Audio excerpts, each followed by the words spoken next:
এক জায়গায় তিনি একদল লোকের পাশ দিয়ে অতিক্রম করছিলেন, যাদের হাতে বড় বড় তামার নখ ছিল। মানে এমন একদল লোকের পাশ দিয়ে যাচ্ছিলেন যাদের হাতের আঙ্গুলগুলি বড় বড় ছিল। তা দিয়ে তারা নিজেদের চেহারা আশ্রয়ে কত বিজ্ঞতা করতেছে। নিজের হাত দিয়ে নখ দিয়ে নিজের শরীরের মধ্যে চেহারার মধ্যে এভাবে খামছিয়ে তারা গোশত তুলে ফেলছে।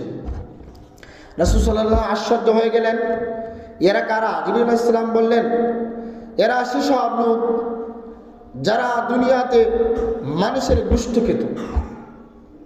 এরা হলো ওই সমস্ত লোক যারা দুনিয়াতে মানুষের গোশত খেত। রাসূল সাল্লাল্লাহু আলাইহি ওয়াসাল্লাম আশ্চর্য হয়ে গেলেন, মানুষের গোশত খেত মানে এর অর্থ কি?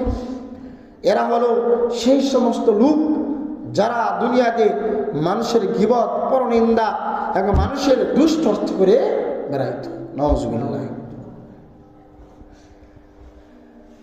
আর গীবত করাকে মরা ভাইয়ের মাংস খাওয়ার সাথে তুলনা করা হয়েছে। আল্লাহ রাব্বুল আলামিন কোরআনে কারীমের মধ্যে আয়াত নাযিল করলেন এই বিষয়ে, যে গীবত করলে, পরনিন্দা করলে, মানুষের দুষ্চর্চা করলে কি শাস্তি?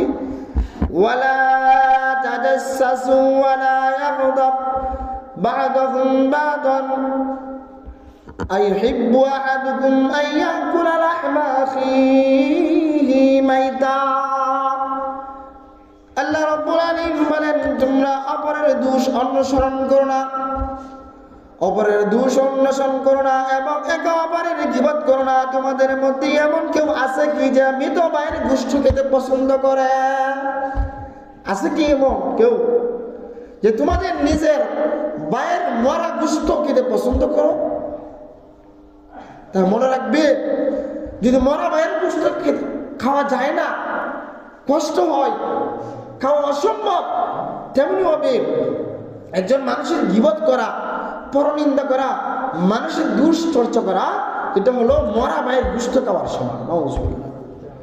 তাহলে গীবত করলে, পরনিন্দা করলে, পরের দুষ্চর্চা করলে কি ক্ষতি? যে রাসূল সাল্লাল্লাহু আলাইহি ওয়াসাল্লাম মেরাজ যাওয়ার সময় দেখলেন ওই সমস্ত লোকে তাদের নিজের চেহারা খামছে, নিজের শরীরের থেকে রক্ত বের করছে, গোশত কষে কষে পড়তেছে, আবার জোরে লাগতেছে, আবার এই সমস্ত করতেছে। নাউযুবিল্লাহ। তাহলে আপনার এই শাস্তি হলো, গীবত করলে, পরনিন্দা করলে, দুশ্চর্চা করলে আপনার শাস্তি হলো যে নিজের শরীরের, আপনি কি পারবেন জীবিত থাকা অবস্থায় নিজের শরীর থেকে নখ দিয়ে খামসে রক্ত বের করতে? কঠিন না? সম্ভব না।